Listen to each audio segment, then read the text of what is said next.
Hello, welcome back to Getting Open with me, Andrea Miller. Oh, la, la, la, la. I have such an amazing session for you today with one of the world's leading breathwork experts. And seriously, if you're like snooze, not interested in breathwork, don't know what it is, don't care, stop. And I mean, stop. There is so much to breathwork. It can genuinely transform your life, from learning to finally feel safe in your body, to get out of your freaking head and get into your body, to overcome anxiety, to developing the most fulfilling relationship possible, whether you're with somebody or single. Guys, breath work can be the game changer you didn't know you need, but that you really need. And I say it with all sincerity because I have become such a devotee of it, and I'm so excited to share it with you. So with that, let's get into it.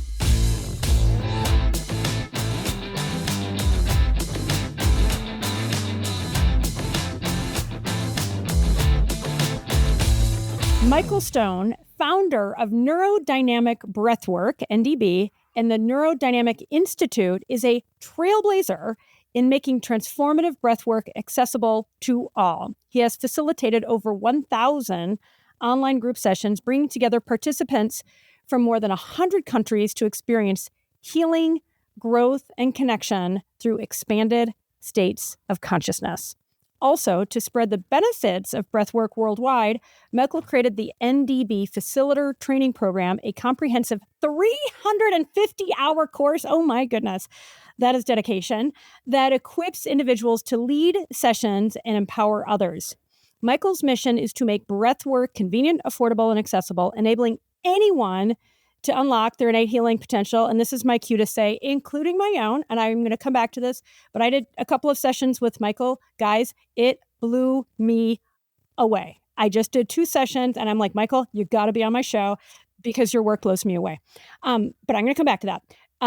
So let me finish his bio. Driven by a vision of global transformation, Michael believes that as individuals heal, they inspire collective change, fostering a more compassionate and connected world. To experience the transformative power of neurodynamic breathwork, and I am vouching for it firsthand, you can go to breathworkonline.com/free for a free trial session, and you will not regret it. Michael Stone, thanks for being on Getting Open. Well, thank you for having me on the podcast. I'm looking forward to this. Oh my God. I'm just going to be like a hog and just tell you a little bit about my experience. And I know you hear it all the time, but you probably don't get tired of hearing about it. And in part, I want to be a little bit of a hog because I want everybody listening to go, it's like, there's that phrase, if you know, you know. That's how I feel about this. And again, especially considering Michael offers the first session for free. It's usually $33, and there's a whole membership model. You can look at that online. But it is, guys, it is so utterly worth your time. And I've been hearing about breathwork forever, and I've done a little bit here and a little bit there. But this was just awesome. I was looking back at my notes. I'm not going to read them all, but well, let me just give a couple quick highlights. I won't even read from, everybody's like, oh my God, don't read from your journal, lady. We're all going to go to sleep. I just want to share a couple of the highlights. So I started and Michael does a really beautiful job of explaining what to do. It's not hard, everybody. It's not hard. It's actually deceptively simple, but powerful. So I started and it was like, oh, this is cool. I feel such a sense of oneness and just like a sense that the veil is lifting, like just really peaceful. I kind of dipped into maybe like deep alpha, maybe even a little bit of theta, kind of like that freaky deaky, not sleeping, but like, okay, something's going on. And Michael starts with the class by, one of the things he asks us to do is not be attached to an outcome. And right, because sometimes it's like you just want this amazing experience. And especially if you've been to like meditation retreats, everybody else is having mystical experiences. You're not, you feel bad, you get mad. So it's like, don't judge yourself. Just be there, just be present. And so I'm having this like really just like, this is cool. This feels really good. And then the thought bubble raised in my mind of, Andrea, just don't expect anything. Like, that's it. The second I thought, like the microsecond I thought, it was like an electric shock through my body. I just felt like tingly and energized. And then honestly, Michael also is just like, whatever you do is great. Whatever noise you make is great. Whatever sound you make or movement, right? All these things. Like he gives you complete permission to have the organic experience. So I started going into, for those of you who are Joe Dispenza fans, you'll know the blessing of the energy centers, chakra work, et cetera. So I was just like, oh, like my instinct kind of led me into that, like going from my root chakra all the way up. I mean, unbelievable. It was so profound. I sobbed. I can't say that I laughed, but I felt such a deep sense of gratitude. And honestly, in the end, I felt this incredible sense. And I don't mean to sound hyperbolic. I really don't. But in part, it's why I'm so enthusiastic. I felt this sense of divinity and this sense of just complete, like, it's all not even good. It is so great. And I feel unlimited. And it's all inside of me. And so I could talk for days about this. I won't, but I want to give that. But I also want, and Michael, I know you'll agree, the first experience that I had was that, I should say, that was my second breath work with you, Michael. The first one was great, but it wasn't that intense or profound. And from listening to the others share, and we can talk about kind of how you format these sessions, I feel like every experience is different. And I'm really going to underscore for anybody who tries, whether it's Michael's breathwork or any of these, just let yourself off the hook with your expectations, because that to me is the quickest path to having something amazing. It's like Buddhism. It's like if you're detached, it happens. If you're attached, it usually doesn't happen. And for all I know, the next session I might have might be, like cool, but not spectacular like that. So just want to manage everybody's expectations. And with that, Michael, tell us like how you started neurodynamic breathwork. You've got such a compelling personal story. So Michael, how did you come to create this amazing, profoundly healing thing? Yeah. So to go back to childhood is where everything starts, pretty much. I was always very good growing up with things that had to do with solving problems. I'm fairly intelligent and I could figure things out. That was one of my skill sets. So I always did well in school. I always did well in anything where I had to kind of figure out the answer. But on the other side of it, things that involve more like the heart and intuitive self and stuff, not so good. And one of the things Can I that just ask one thing? Because it just occurs listening to you, and this has been an issue with me. I'm also an engineer and MBA, so we've got that in common, and totally shifted out of those things right into a much more rewarding line of business or line of work.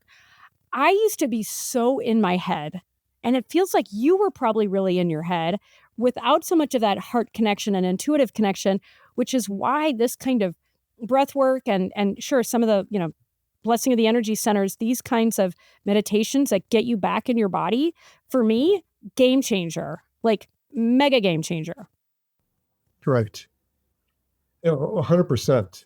And I didn't feel safe in my body, at that point, that was part of it. But I never really knew why. I could never really figure out what was going on because Were you actually aware that you didn't feel safe in your body? Because I didn't even realize how in my head I was until I started getting into my body. I'm like, oh, it feels good in here. Mhm. I wasn't aware of any of this stuff. And in fact, not only wasn't I aware of it, but my brain at that point of my personal development, the logic was as I was getting into these relationships that kept failing one after another and fairly quickly, usually, it didn't take long. My brain was, well, there's, billions of women out there. I just haven't met the right person. So and I wasn't far enough along in my personal development to get to the bottom of it, which was really that the only common factor in all of those experiences wasn't the other person, it was me. Exactly. But I wasn't there yet. But So I, even that's a realization. I mean, like, think about how many, and I used to be like that too. It's like just so unconsciously looking outward and blaming, versus saying, to your point, which takes real guts, I believe, to say, ooh, the common denominator is actually me. Like what's up here, right? And the challenge is, I feel like if you over-index for that, then you become sort of self-sabotaging, and it's like, I'm so bad and I'm so wrong, which also doesn't help, right? It's like you want that sweet spot where you can be curious and go, okay, what can I do here, right? Yeah. And it's really about until you're aware of it, you can't do anything about it. So awareness is the key. And it was completely going on underneath the surface. And so like, I had this issue with relationships for like 30 years. It was like 3 decades. It wasn't just a couple of years. And, to the point where at the end of the 30 years, I was getting to a place of, well, maybe I'm just not cut out for this. Maybe this isn't something that I can, I really have the skill set to do. And that's not a good place to be in, because once you start telling yourself I can't do something, then you can't do it. Totally. But luckily at that point, there was you could call it the divine intervention or whatever. I met this woman who seemed interesting, and I'm, as usual, going, maybe she's the one. And but she was still living with her ex-boyfriend. They'd broken up, but they were living together. But she wanted to go down to Peru to see what she called pink dolphins. And I'm going, what the heck is a pink dolphin? Is this like a real dolphin, or is this a metaphorical thing because you're on an ayahuasca trip or something? No, there really are pink dolphins in the Amazon. Okay.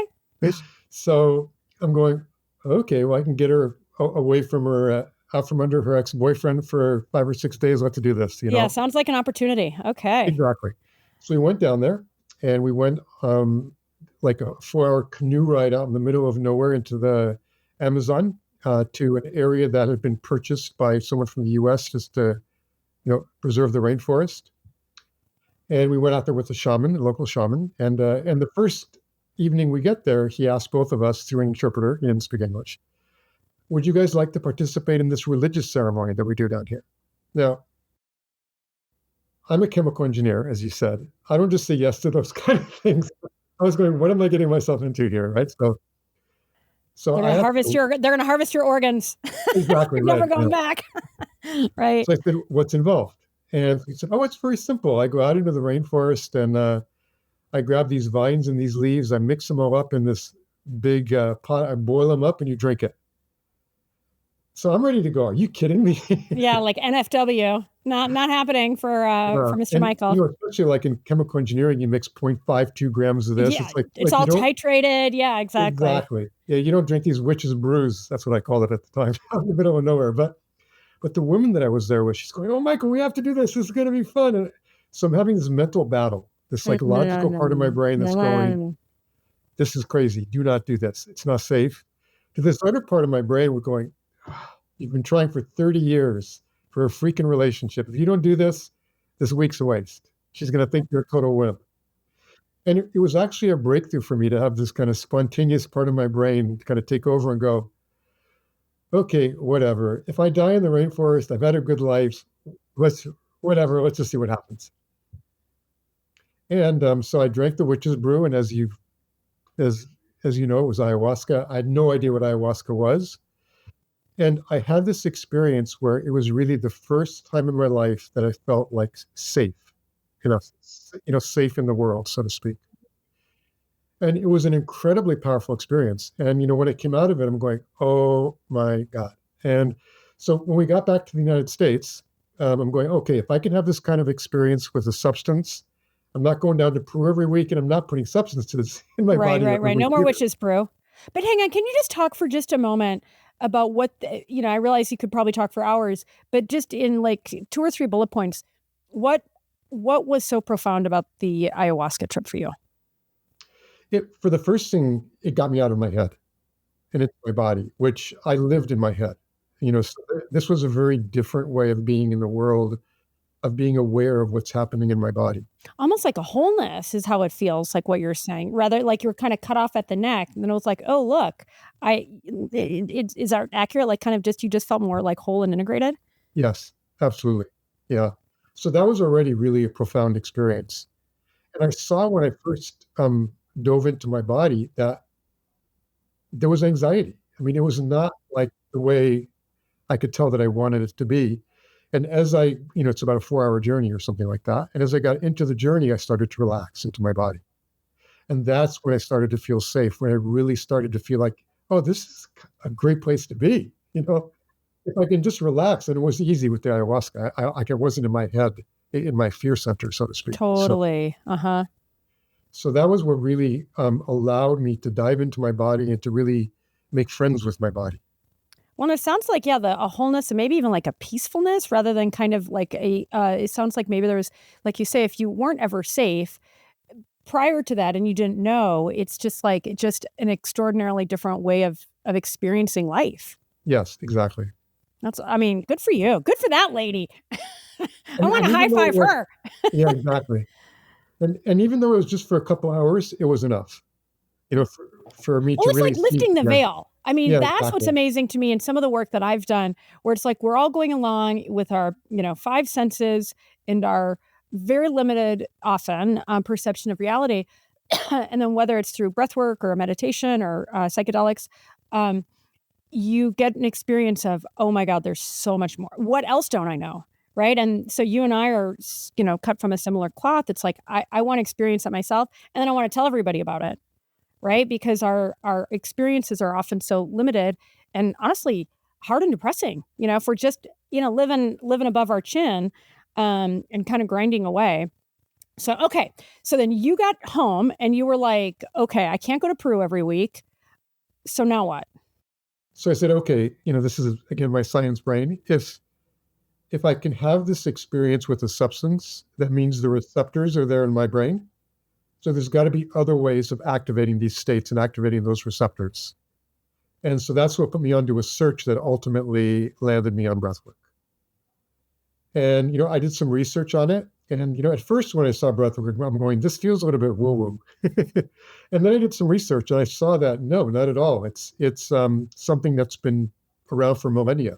Well, and totally rooted in science.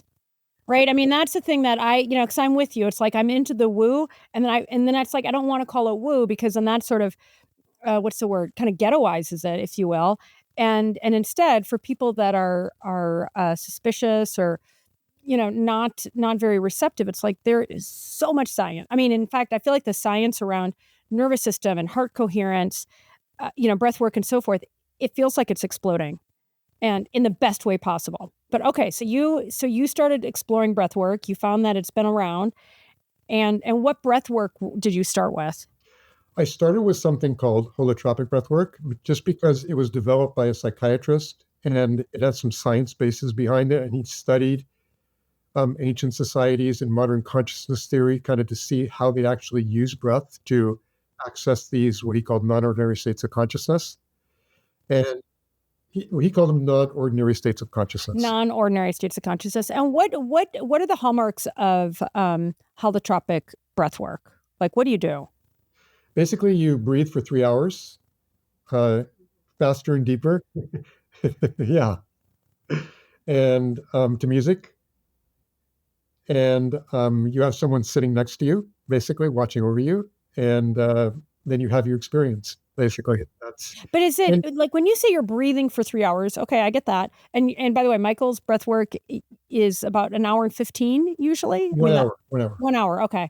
Um, and you're going to talk through how we do that. But is the technique similar with holotropic breath work as in the neurodynamic breath work that you've It, developed? the breathing technique is very similar. And also, there's one very important underlying principle in holotropic breath work, which is what Dr. Ross called the inner healer. And we're basically, he said, okay, you already have everything that you need inside of you to heal. So you don't need the facilitator to direct your process. You don't need to direct your own process. All you need to do is trust and surrender and let whatever wants to happen happen. And so it's what we call non-directive breath work. And holotropic is one of the virtually, I think probably two or three in the world that I've seen like that. In most breathworks, the facilitator will either say, like during the session, breathe deeper, connect to love, or this or that or the other, where the facilitator is trying to influence the person's experience. And what I loved about holotropic breathwork is that it was about self-empowerment. It was about people finding their own power and accessing that amazing healing potential that we all have within ourselves. Yeah, and he called it inner healer. I call it inner guiding intelligence. Some people call it connection to source. Some people even feel like it's connection to the divine. It really doesn't matter what you call it, but and now there's a lot of more science behind it too. Even I think Joe Dispenza calls it connection to the quantum field. But so it's really about just allowing whatever wants to happen and letting life flow through you and letting your own inner guidance kind of run the show. So that's what I loved about that. So I did bring that back into my own breath work, a piece of it, neurodynamic. What I didn't like about holotropic breath work was that simply it's incredibly effective. If anybody wants to do it, I highly recommend it. But it's a 12-hour experience because since you have a person sitting, you take turns and there's 2 3-hour breathing sessions. So it's a 12-hour day. Everybody's like the breathers are all on mats. You need like a huge place where you can lay out all the mats and with this big sound system and stuff like that. So it's expensive because you have to prepare all that stuff and you have to fly into wherever it is. It's that's a big commitment. Whether you live in LA, in these places, New York, where, it's probably daily, but still even maybe you're just a 15-minute subway or drive, but still that kind of 12-hour commitment, you can't do that most people can't do that very often. Right. Yeah. And with holotropic, they don't let you do it online. It has to be done in person. Right. Mm-hmm. So that's when after I, got into holotropic. And by the way, I did get to the bottom of what was going on with my relationships within the first few sessions when, one of the experiences you can have is you go back into childhood and kind of see things that you've forgotten about completely or that are in your unconscious. And I saw this moment when I was like 9 or 10 years old when I was talking to my mother about her childhood. And she was a German Jew and had to, basically her family had to run from the Nazis to avoid getting put in a concentration camp. And, when I talked to her about it, she'd already kind of processed through that all. And, she was okay with the experience. She, learned from it and moved forward. But when she described it to me, I made it like an unconscious decision that, well, if you can't trust your country, they can just turn on you from almost one second to the next. And like her friends turned on her, who can you trust? Mm. And so I wonder, Michael, do you really, just out of morbid curiosity, do you think she really processed it deeply? She did a lot of work. Oh, good for her. And, good job, Mama. To the point where she actually went back and visited and to the town where she was born and the mayor had her do a talk for the whole city and stuff like that. And, her perspective was you can't blame people for what their grandparents or great-grandparents did.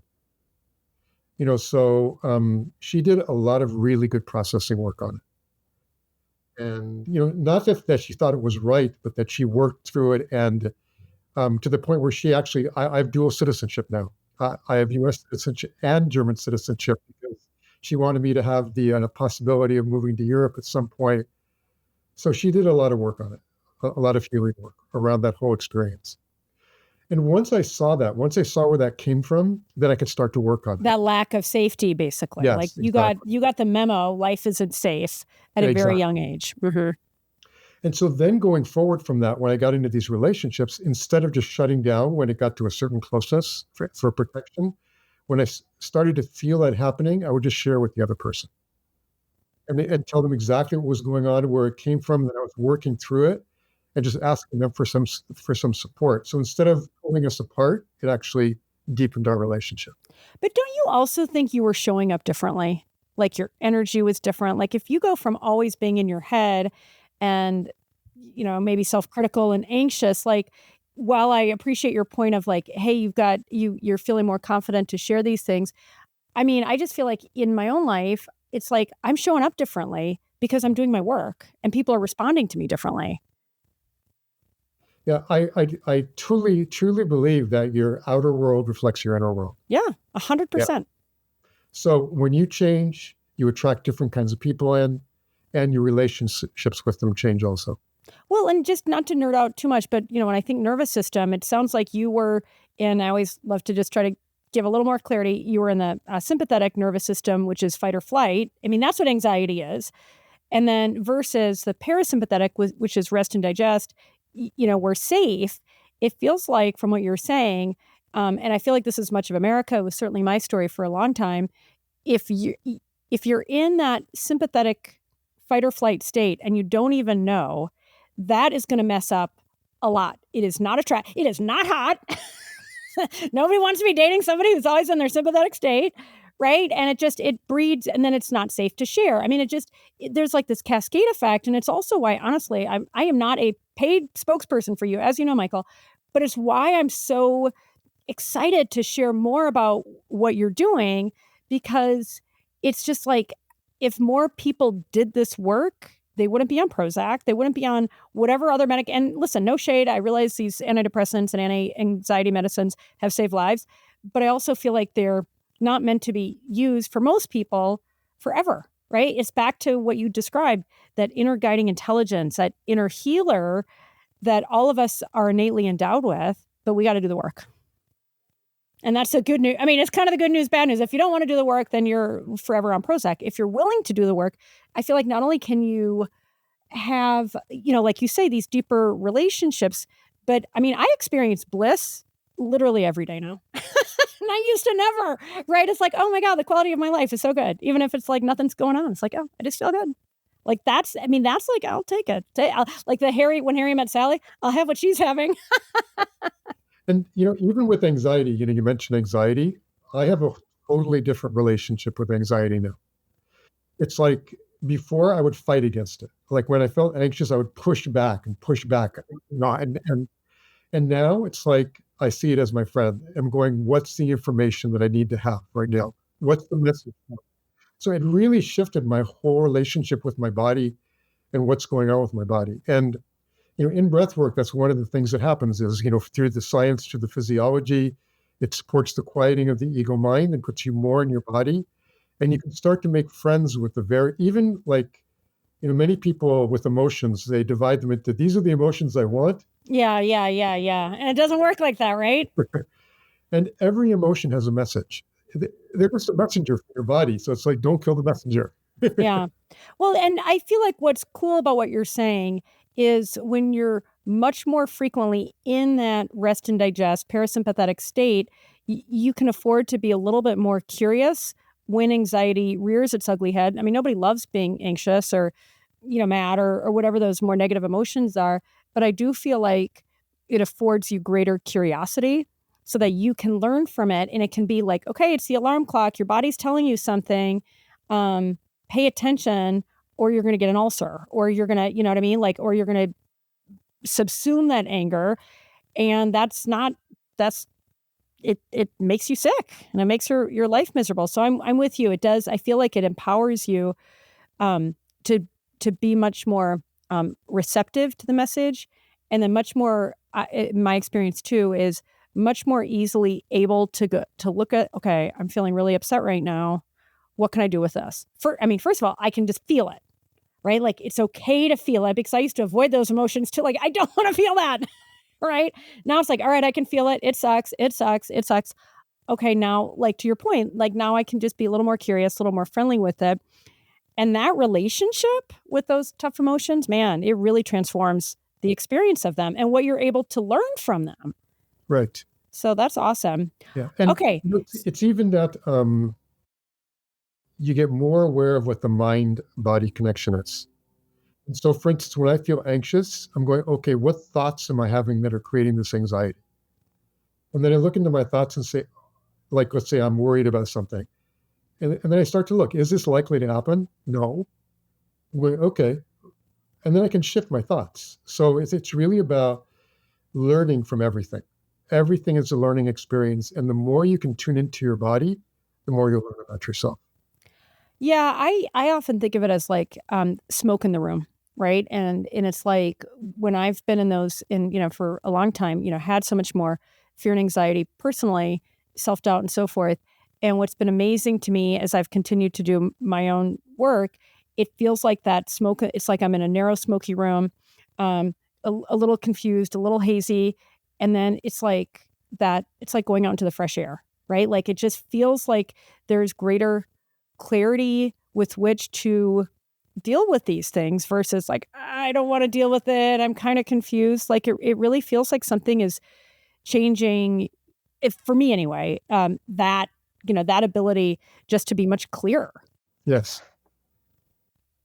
Okay, so you got into holotropic breath work and you realized there were pros, like amazing pros, but you also saw the cons. And then what happened?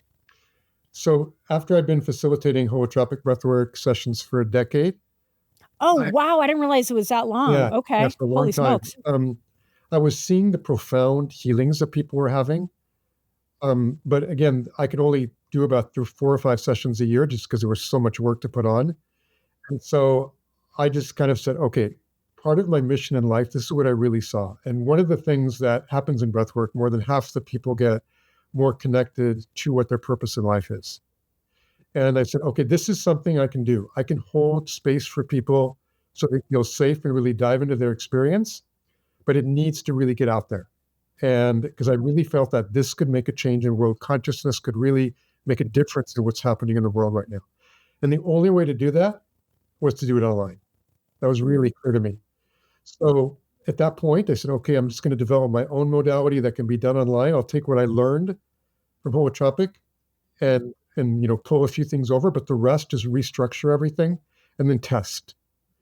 And so I tested, what is the best structure of the music, what's the best length of the session, all that kind of stuff for over almost a year with hundreds of people. And to I finally locked in, this is the most effective method.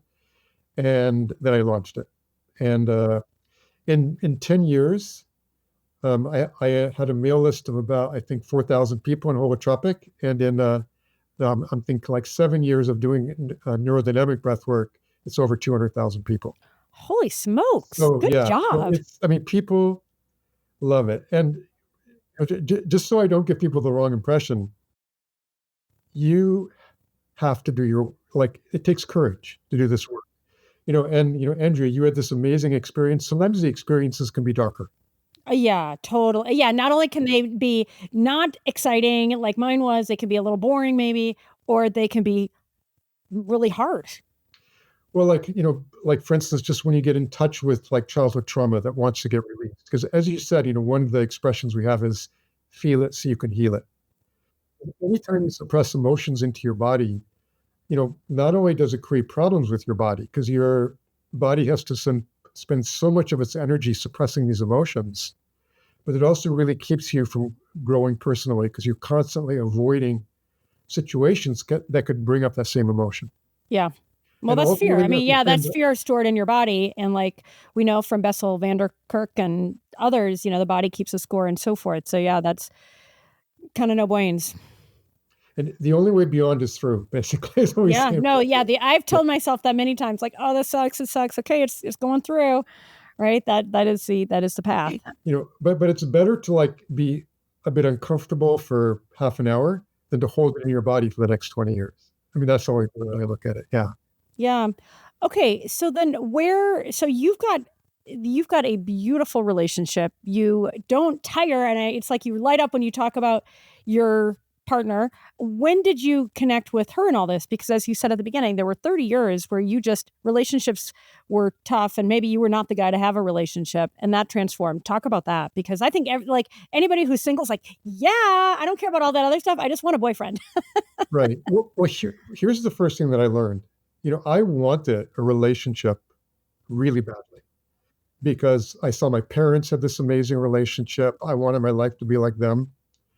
And anytime you really want something badly and it's not happening, there's something in your unconscious mind that's pulling the other direction. So you're going to have to get in there and see what's going on because there's your conscious mind that's saying something and your unconscious mind. I mean, as an example, I've had many people who ultimately come to the place where they say, yeah, what I saw in breathwork was that even though I desperately wanted to be in a successful relationship, what I saw was that I had this unconscious thinking pattern that my highest priority in life is freedom. From my childhood, that's what. Now, obviously, if your highest priority in life is freedom, you're not going to get into a relationship because you have to give up some freedom for that. So it's a signal when things aren't happening when you really want them that you have to do some inner work and seeing what's pulling in the other direction. And so that's what many times people can find in breath work. That's what I found in terms of my thinking pattern, that the world is an unsafe place. And after I got back and started doing breath work, it took me a couple of years to really fully process through this. But now I've been in a 12-year relationship with an amazing woman, and it's what I've always dreamed about since I was a child, you know. But it all started with doing my inner work. You had it, yeah. It's like it's such a cliche, but it's like, everybody's looking to find the perfect person, and it's like, you got to be the perfect person. I mean, and perfect's not even the right word, but it's like, you got to be awesome, and then you attract awesome. And the other thing that I shifted on, which really helped me with relationships, was I shifted from, like, when I was a child growing up, my thinking pattern is, what can I get from life? What can I get from this journey? And through my breath work, through my own development, it completely shifted to, what can I bring to life in this moment? And, that's part of why I developed breath work. That's what, my own gift was that I had, that I could bring to the universe, so to speak. And That's high vibe, Michael. That's high vibe, baby. Right? Exactly. And but in relationships, so now when I'm in a relationship, when I get up in the morning, I'm going, how can I support this person to expand and grow? And that's hot. That's hot. Get from this relationship, So, yeah, but that, I mean, it's, I'm obviously just kind of being a little lighthearted here, but that is profound. I mean, honestly, I've long thought of, life, and so many of us, we come from a place of scarcity, or we come from a place of abundance. What you just described, you went from scarcity to abundance. What can I get is scarcity. What can I give, by definition, is abundance, because it means you've got something to give. Exactly. Heck yeah. And like in breathwork, what I found was that I already have everything inside of me to fulfill my own needs. So I went from, like, before I used to, like, to the other person, I didn't say this, but you have to make me happy. Oh God, that's right. And that's like, relationship killer, libido killer. You got to make me happy. Like, because you don't even need to say anything. I mean, here's the thing. We all know this. The vast majority of our communication is not verbal, right? And if anything, I can't remember what the name is. There's a particular name to this. It's like 7% of our communication is actually the words. And then I want to say 38, I have to watch my math here. 38 is our tone. And then the balance, I think that's 55%, is our body language. But I would contend that there is the vibe, the energy that we're emitting, that is not captured in those numbers. Right. And maybe the body language does that a little bit, or maybe it actually does a lot. I don't know. But I feel like if we were all being measured with a spectrometer, and our electromagnetic fields were being measured, we could see real quick, who is, like you say, who's like you say, what can I give? What can I bring? And versus what you just said, you need to make me happy. It's like the most disempowering thing you can possibly think. And you can't hide it. I mean, you can say I'm hiding it because I'm not saying it, but you can't hide it because that's how you show up. People feel the pull, basically. Yeah. And so it totally transformed my relationships because when I put that out there, you attract other people who are like that too. So they are supporting me to expand and grow, and I'm supporting them to expand and grow.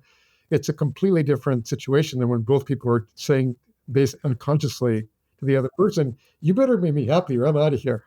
No, totally. Okay, so then you guys have been together for 12 years. You've developed this incredible breath work, and you've done, I think, over 1,000 sessions. Did I read that right? And what's cool, in fact, let me just talk about this a little bit. Having attended to, and I'm going to totally do more. I'm so excited and grateful to you. So thank you. That there are people from all over the world. And I'll just add this. So for those of you who are going to do it, and I know a lot of people listening and watching are going to do it because you can't say no to everything we've just talked about. Even if you have a boyfriend or a husband, this is still for you. You can make your relationship better, make your life better. So what's really cool is that you sign up, and then Michael will do somewhere maybe around a 30 to 40 minute overview to really explain, what you need to have ready, how you do it. And he's going to do a little mini of that for us in just a minute. And then you do it. He turns the music on, and I have a question about the music. And then the really cool thing in the end is, I mean, this to me is like a superpower. And as, I think when I've been on, it's like a couple hundred people, so it's a large group. Um, and then everybody finishes, kind of composes themselves, and then people share their experiences, and the sharing is unbelievable. From what Michael said, some of the challenge, experiences can be a little more challenging in healing, right? It needs to be cathartic. You need to get it out. But it's just a range, and that I feel like you've created this really beautiful community where people are able to really see each other, and they're chiming in. It's like, thanks so much. That was so brave. I mean, it really brings, and I know that was very intentional in how you've crafted this, that it becomes a community experience. And it's like your heart is so open after doing this thing. And then people have the courage to share about, sometimes it's glorious. Others, it's like, oh my gosh, here's all these terrible things that happened to me. And here's how I'm healing from them. And your facilitating of it is so wonderful because you're so empathetic and you're so kind of just there to hold space. And then everybody in the group is there to hold space for each other. I mean, it's just awesome. Way cheaper than regular therapy too, by the way, and more effective. Yeah. And, the important thing is that, we've been talking a lot about relationships, but there's a vast variety of experiences people can have. Sometimes people need physical releases when they're storing all this like suppressed stuff in their body, and they're like, you might shake or pound a pillow to release anger, or sometimes sound releases happen. And, part of what makes it work is that you give yourself permission to release, along with all the physiological changes that are happening because of the deeper breathing. And we normally don't do that. It's normally about in life wanting to look good, wanting to have people like us. And, there's, you can say, well, that's really bad. You shouldn't do that. But it's from evolution. Because when we were in tribes, when we were back in the caveman days, if your tribe didn't like you and they kicked you out, you probably died. So this is not something that people, should beat themselves up with or something, but it's important that people really just open up.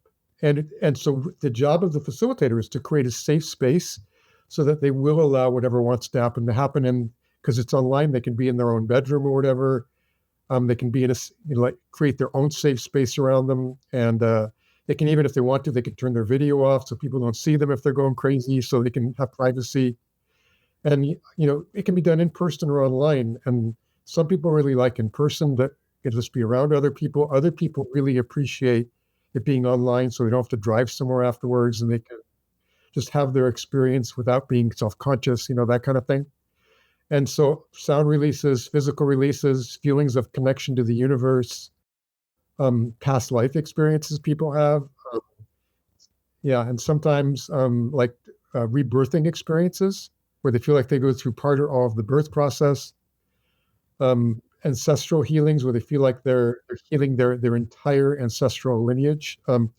All of those things are possible. But it's important, like, not to try to push a specific type of experience. So your job is whatever happens in that session, that's what happens. It's surrender. Yeah. And that, I mean, Right. for me, somebody super type A, that, like I said, the second I just was like, yeah. And it wasn't, I'm secretly hoping for something. I really was just like, okay, like whatever, I'm not going to expect anything. And it was like the minute that like my mind and body capitulated in that way or surrendered in that way, it was like zing, radiation from like all over the place.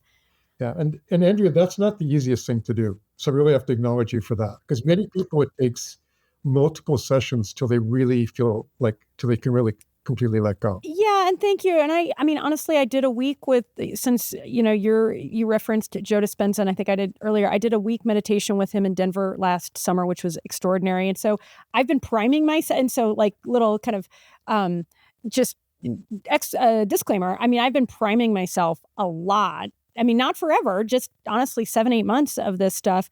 So when I took advantage of neurodynamic breathwork, I mean, I do feel like I kind of was like a little, I had some momentum.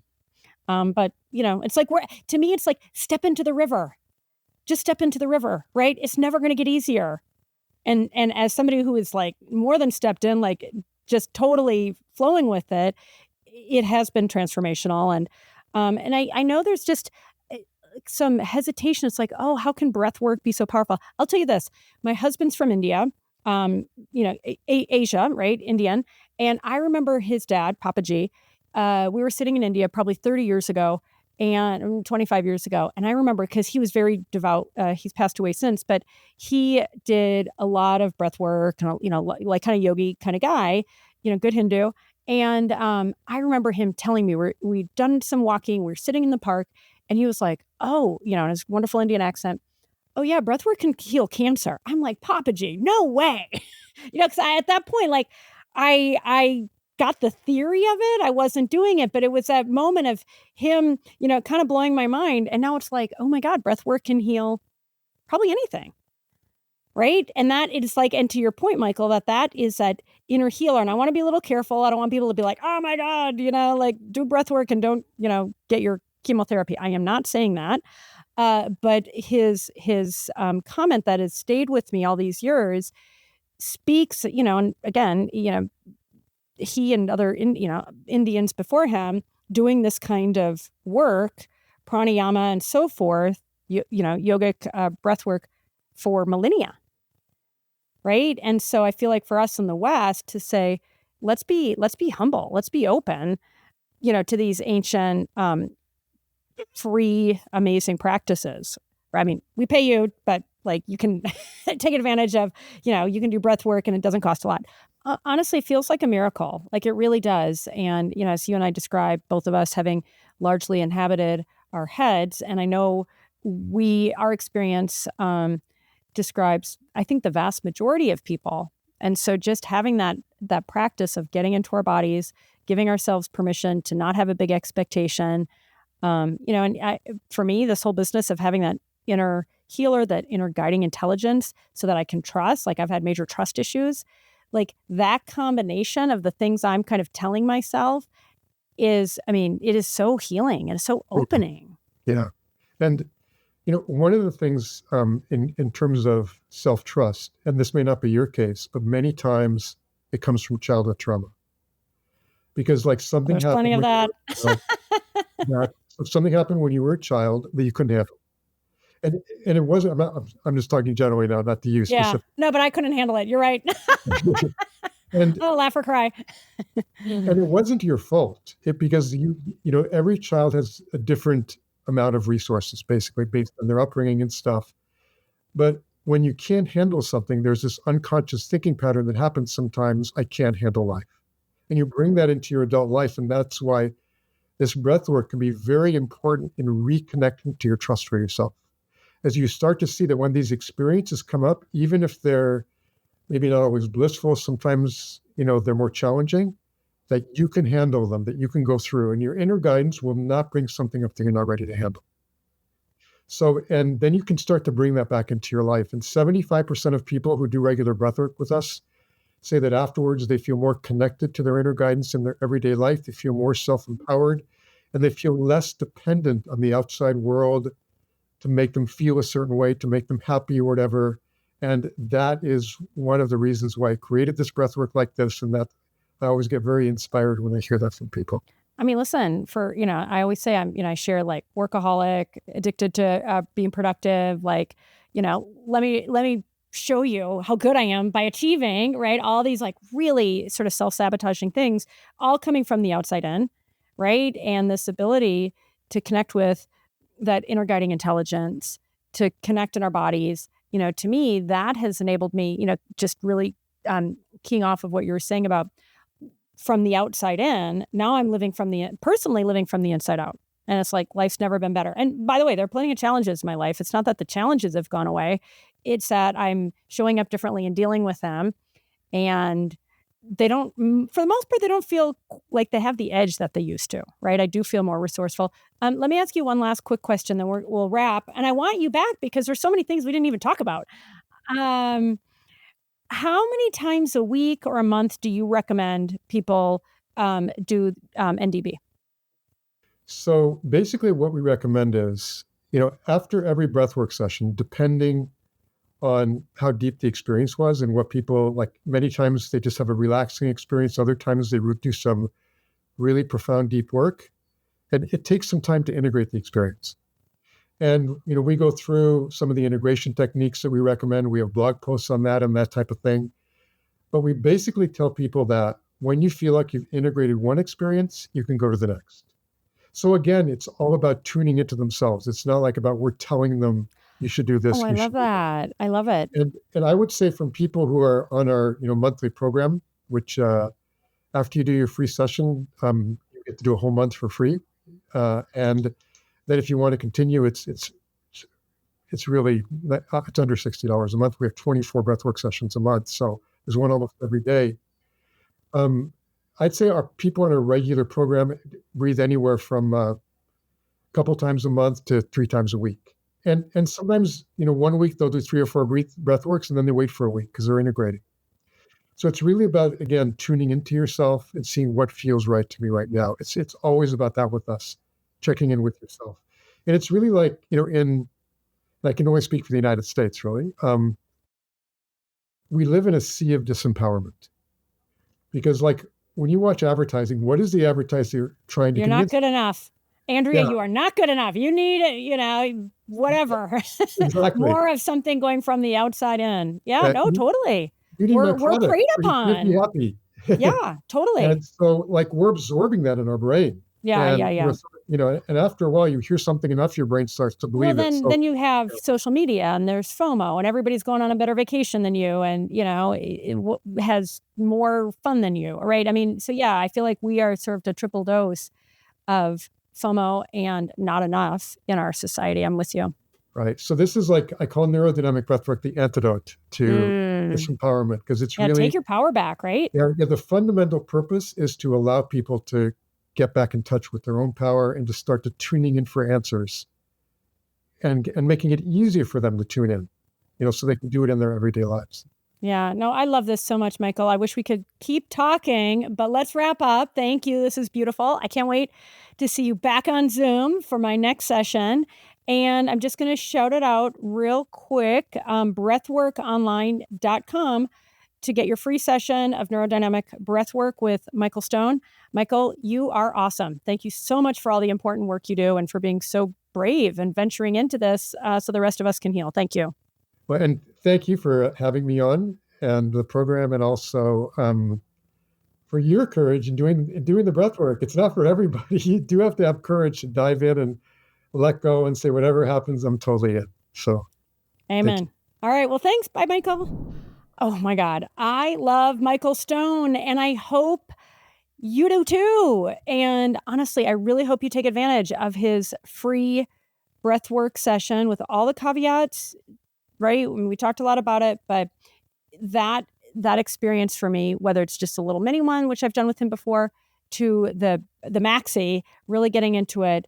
Like I said at the beginning of this episode, it cracked me open in the best way possible, and I am so jonesing to get back into it. So I hope you do too. I sincerely do, because it can be transformative. That is almost the end of our show, but before we finish, I am so excited to tell you guys about the Lasting Love Masterclass. This is for married and long-term couples that is hosted by, voila, yours truly. This is a transformative, expert-led masterclass that helps married and long-term couples reignite joy, improve communications, break negative cycles, and so much more. And it features some of the most world-renowned experts that just break it down, including Michael Stone. He has this beautiful session on building a beautiful relationship. It really builds on what he and I talked about. There's actually a lot more. He has this whole bridge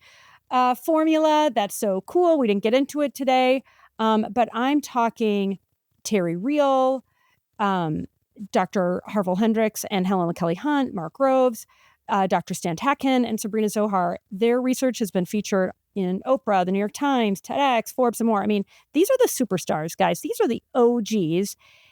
There is so much value to extract, and it is not theory. It is practice. You are not just kind of getting a bunch of pontificating. You are getting very practical exercises. It's a 5-hour course, like I said, hosted by me, featuring these experts, telling you what to do so you can achieve the love and abundance and trust that you crave in your relationship. You also get a detailed workbook, full transcripts, and exclusive bonus materials to support your relationship journey. It's valued over $1,200, but it is discounted to $229. We want to make it cost effective and easy for you to say yes. And guess what? We offer a special discount, even more discounted, for my amazing Getting Open audience. If you use the code Getting Open, one word, Getting Open, you'll get $100 more off. So $129 to get this kind of easy opportunity to transform in your relationships. You can't say no. So check it out. If you go to yourtango.com/lasting marriage relationship class, I'll put it in the show notes. You're like, that's way too long a URL. Anyway, thanks so much for tuning in. I love bringing the show to you. I hope you love listening to it. What I'm not getting the love from, I do not hear enough from you people. So write to me. Give me those comments in the comment field on YouTube, Spotify, iHeart, wherever you are. I love your feedback. And by the way, we do get some comments, just not enough, because I'm a little greedy when it comes to comments. And you can also email me at gettingopen@yourtango.com. All right, we'll see you next time. Thanks for tuning in.